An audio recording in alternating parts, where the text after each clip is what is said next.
Hello everyone, welcome to the 5-Minute Discovery channel. The island nation of New Zealand, with its beauty like a miniature paradise on Earth, is always an attractive destination for tourists from all over the world. This place, known as the homeland of Kiwi birds and sheep, offers unique and interesting experiences that are hard to find anywhere else. One of the special and remarkable things that only exists in New Zealand is the fart tax policy. Yes, you heard it right. This is an interesting and unique story that we will explore right after this video. Stay tuned to learn about how New Zealand, this beautiful and creative country, is applying interesting measures to protect the environment and maintain sustainable development.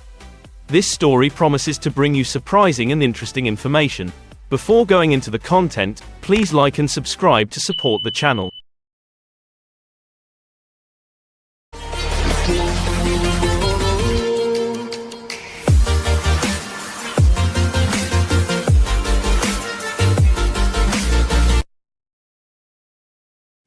New Zealand, a beautiful island nation, is divided into two main islands, the North Island and the South Island. The majority of the population lives on the North Island, home to the capital city of Wellington. With no land borders with any country, New Zealand possesses a unique and stunning natural beauty that makes anyone who sets foot here feel like they are lost in a mysterious world. New Zealand's landscape is wild and majestic. Towering mountains rising to the blue sky, long and winding rivers, vast plains stretching endlessly and beautiful coastlines stretching to the horizon, all create a magical natural picture. Every corner of New Zealand seems to evoke images in fairy tales, where the landscape blends perfectly with grandeur and tranquility. This is the reason why New Zealand not only attracts tourists from all over the world but also makes anyone who comes here feel the magic and serenity of a true paradise. People and culture. New Zealand is not only famous for its amazing natural beauty but also possesses a rich and diverse culture, which is the result of the intermingling of European, Asian and indigenous cultures. This blend has created a unique cultural picture, from diverse customs to rich cuisine, all of which contribute to enriching the experience of visitors when coming here. Although New Zealand's population is only about 5 million people, this number is even much lower than the population of large cities in many other countries. For example, New Zealand's population is only a fraction of that of Hanoi and Ho Chi Minh City. With an area of nearly 270,000 square kilometers, this country has a relatively low population density, which further highlights the wild beauty and vast space of the country. Thanks to its low population density, New Zealand has been able to maintain its pristine beauty, with lush green spaces and largely untouched natural landscapes. This is part of what makes New Zealand an ideal destination for those seeking peace and harmony with nature, while still enjoying a rich and diverse culture. Kiwiland. New Zealand, nicknamed the Land of Kiwis, is notable not only for its stunning natural landscapes but also for its unique national symbol, the kiwi bird. This is an endemic bird, meaning it is found only in New Zealand and nowhere else in the world. Although flightless and rather clumsy in appearance, kiwis are much more agile than they appear and possess a high level of alertness. However, the homophony between kiwi, the national bird of New Zealand, and kiwi, the famous fruit, sometimes confuses many people. When you search for kiwi on Google, the results often show more images of the fruit than the bird. Although kiwi fruit, which is believed to have originated in China, is now globally famous and grown in places such as France, Australia, the United States and Japan, kiwi from New Zealand still retains its prominence and special quality.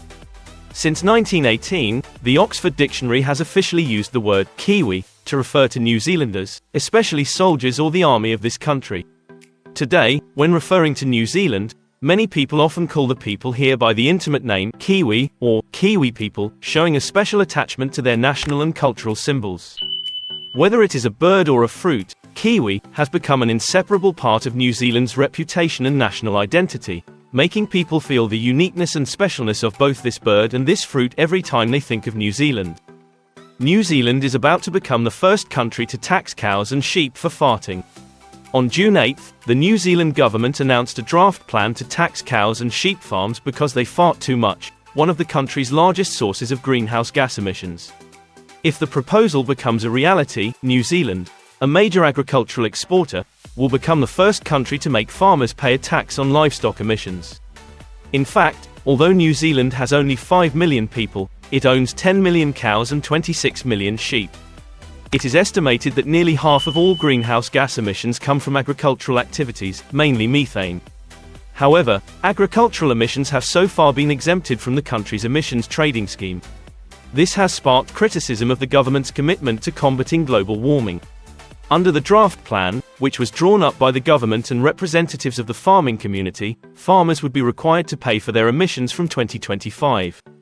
Emissions would be classified based on how long they exist, using a method of calculating total emissions. The fees would ultimately be passed on to consumers, potentially increasing the price of meat and milk. The proposal also includes incentives for farmers to reduce emissions through food additives in livestock diets that reduce methane emissions. In addition, planting trees on farms could be used to reduce emissions. Revenue from the fees would be used to invest in research, development and advisory services for farmers. Sheep 5 times bigger. New Zealand was once famous for its huge sheep population, 5 times the population of the country. However, this number is not the highest record in history. In 1982, a time New Zealanders call peak sheep, the sheep population nationwide reached more than 70 million. By 2000, that number had dropped to about 40 million, and now there are only about 26 million. This decline is not accidental, but due to many different factors. Over the years, New Zealand has seen a strong shift away from traditional agriculture. Sheep farms have given way to dairy farms, and many agricultural areas have been encroached upon by expanding cities. Some of the land previously used for sheep farming has been converted into orchards, growing crops such as kiwi fruit and grapes. In the 1990s, as dairy farming became increasingly popular, many farmers switched from sheep to cattle. While sheep farming had traditionally been an important part of the New Zealand economy, this shift saw sheep numbers decline. Today, lamb and wool remain important exports, but beef has become increasingly prominent. Thus, in New Zealand's animal kingdom, cattle have gradually replaced sheep as an integral part of the modern economy and agriculture. This shift not only reflects global trends, but also demonstrates New Zealand's flexibility and adaptability in maintaining a balance between tradition and modernity. Lamb is the national dish. In many countries, beef may be the staple, but in New Zealand, lamb is considered the national dish. For decades, enjoying a roast lamb every Sunday has been a tradition in New Zealand households. Although the practice has declined since the late 20th century, there is no denying that many New Zealanders still hold a strong love for lamb. Lamb is not only part of traditional meals, but also represents the country's culinary culture. Although changing consumer trends have led to a decline in lamb consumption, it still holds a special place in the hearts of New Zealanders. Lamb dishes, with their distinctive flavors and delicate preparation, continue to delight diners, reflecting the deep connection between New Zealanders and their traditional cuisine. Big challenge for the people. New Zealand, with its large sheep and cow population, is facing a significant challenge. Emissions from these livestock are one of the largest sources of greenhouse gases in the world. To control emissions, New Zealand has decided to adopt a rather unique policy taxing the farts of livestock. This is one of the boldest steps to reduce the greenhouse effect, making New Zealand the first country in the world to impose a tax on emissions from livestock activities. In 2003, the New Zealand government implemented this tax, in order to fulfill its commitment to reducing greenhouse gas emissions. Livestock farms, which are home to millions of livestock, from sheep to cows, became the subject of the tax. The livestock industry in New Zealand accounts for about a third of the country's total greenhouse gas emissions, while the industry contributes only 5% of GDP.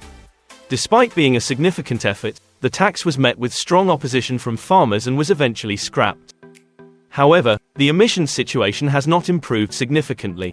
With cows and sheep contributing nearly half of the country's total greenhouse gas emissions, the New Zealand government is considering reintroducing a fart tax from 2025. Instead of counting each cattle or measuring each animal's emissions, the tax would be passed on to consumers through higher meat prices. Although still in draft form, taxing cattle farts is arguably one of the strangest pieces of legislation you'll ever hear of. To ease farmers' anger and reduce greenhouse gas emissions, New Zealand scientists are working to breed a special breed of sheep that will emit less than regular sheep. Certainly, alongside other bizarre taxes in world economic history, the implementation of a fart tax is a unique and innovative step by New Zealand in the fight against climate change. Beard tax. At the end of today's video, we'll explore some of the strangest and most unusual taxes in the world, starting with an interesting example: beard tax. In Russia, at the end of the 17th century, Tsar Peter the Great introduced a rather special tax, beard tax. According to the law, all men with beards had to pay a fee. The tax rate was based on social class. Nobles and high-ranking merchants had to pay 100 rubles, while small traders had to pay 60 rubles. Tsar Peter the Great came up with this idea after visiting developed European countries. He noticed that in those places, men were often beardless, and had a very bright and handsome appearance. This difference made him decide to introduce a beard tax in Russia, with the desire to improve the appearance of the people and keep up with Western trends. In fact, this is not a completely new idea. Similarly, England also introduced a beard tax in 1535, a clear reflection of the tumultuous historical period and changing views on beauty and style. Hat tax. UK taxes. In England, in the late 18th century, there was a special and surprising tax, the hat tax. This was one of the unique measures used by the government to raise national revenue. Under this law, men were taxed based on the type of hat they owned. The lawmakers believed that this was a fair way to distribute the tax burden. Rich people with expensive hats would pay more tax, while poor people with cheap hats or no hats would pay less. Notably, women were exempt from hat tax, which partly reflected the social attitudes and priorities of the time. The law required hat sellers to buy a license and display a hat retailer sign in their shops. Legal hats needed to have a special stamp attached to their seams. Violators, including sellers and wearers of illegal hats, faced severe penalties. Counterfeiting a hat stamp could even result in the death penalty, an extremely harsh penalty designed to deter tax fraud. In response to the strictness of the law, hat makers sought to circumvent it by changing the name of their products to avoid being taxed. This led to the law being amended to clarify the definition of a hat and how the tax was applied. The hat tax was eventually repealed in the early 19th century, but the story of this strange tax remains a fascinating piece of tax history, demonstrating the creative and sometimes extreme solutions governments have used to solve their economic problems. Window tax in England. In England, one of the most bizarre taxes ever imposed was the window tax, an interesting invention from the time of King William III. In the 17th century, when the national budget was facing a deficit, the king decided to impose a tax based on the number of windows in each house. This was a strategy to compensate the national budget by taxing according to the number of windows, in the belief that larger houses of the rich would have more windows and therefore pay more tax. By law, each house was only allowed to have a maximum of 10 windows without paying tax. If there were more than this number, the homeowner would have to pay an annual tax. It is worth noting that the definition of window in the law was very broad. Not only large windows, but even small holes in the wall could be considered windows and taxed. Even if the hole is only a small slit, if it is considered a window by law, the homeowner must still pay the tax. This tax has led to many humorous and strange situations. Homeowners sometimes have to cover or even fill in small holes to avoid paying the tax. Homes with more than the legal number of windows are often found with the windows covered or cleverly hidden. Cowardly tax, a special tax in England.